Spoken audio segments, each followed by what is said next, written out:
Welcome back for round two. Glad you decided to stick along. We're going to get a bit more, I wouldn't use the word serious now, but a bit more in depth. This is basically what I've decided to call guided writing, unpicking, unpacking and reintroducing an experience that meant something to you who is watching this right now.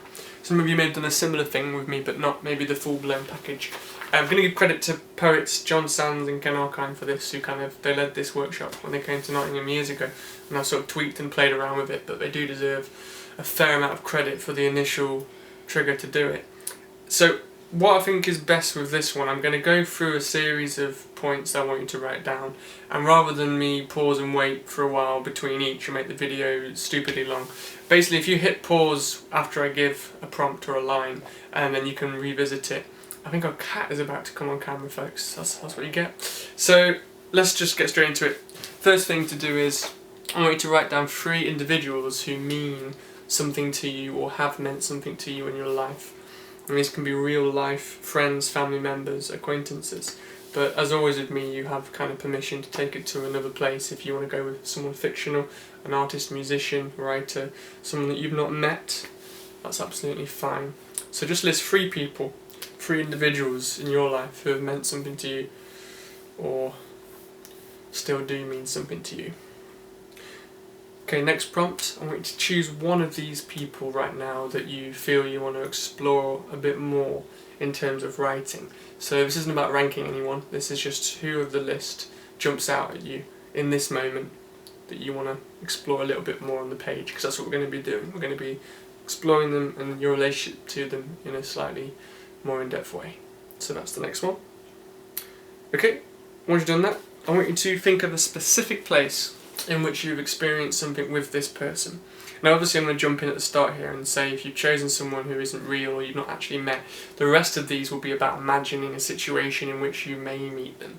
Okay, so if you haven't, or if they're a fictional character, just go with it, imagine what if, what could have happened or could happen. But if it's someone you have physically met and been with, think of one particular place, maybe that you've often experienced something with them, or simply that you at least one time had some memorable experience with them. And just write it down. Okay? So zooming through these. I'll give some examples as well. KFC on Lower Parliament Street, Grandma's kitchen, edge of the market square, the computer room in school, backseat of Dad's Fiat Punto. Whatever jumps out at you as a possible place you've been with this person. Next up, think of one particular specific and clear memory or experience that you shared with this person in this place, or again could if you're imagining a situation, and just jot it down. Just literally a line about what it was. Some examples: the time we stayed up gaming the whole night, a particular holiday with Mum, getting milkshakes when we first heard insert song or album here, watching insert video here and laughing so hard we spilt Fanta everywhere. So just one particular memory that jumps out involving you, this person and this place. Next one, this is just a list of senses now linked to that memory. We're going to unpack it a bit more. Remember to keep pausing after each one and taking time. I'm just going through these in a row so it doesn't become too much of a long video for you to take in.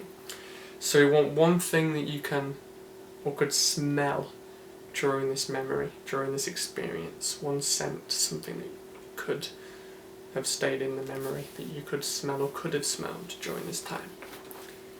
Next one thing that you could have seen, that you could have witnessed. Next one, something that you could have heard, a sound, something significant. Something you could feel. What could you have felt, physically touched? And what could you have tasted? Something you could have tasted. So have a think about all those, take your time over them. One specific example from each would be great. Really zoom in and think back to that moment. Okay, just going to throw in the next one. I want you to write down one physical description of the person or yourself during this memory. Was there a particular item of clothing either of you wore? Was there just something physical defining them in terms of features? Okay, we're almost at the end of the list now.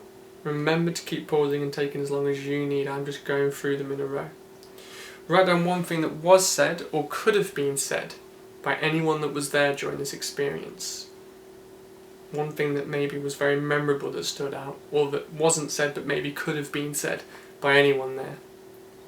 There'll be examples in the resources I'm sending as well, don't worry. One thing that you would not change about this experience no matter what, to kind of end on. One thing that you would just keep the same. Something very specific. That whatever happens about this memory or this relationship with this person, you would want to keep this one moment or experience something about it. You would not want to change it. Okay, so that's the kind of bulk of this. So the next part of it really is, you know me, it's fine that you've got this list of ingredients, but I really want you to think about how to expand this now.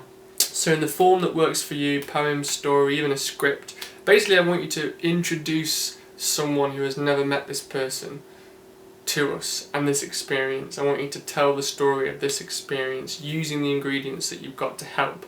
You can look back and sort of dig in, and some might jump out as really helpful, but others maybe less so. So you don't have to use all of them, they're just there to help give you a bit of something to work with so you're not kind of struggling.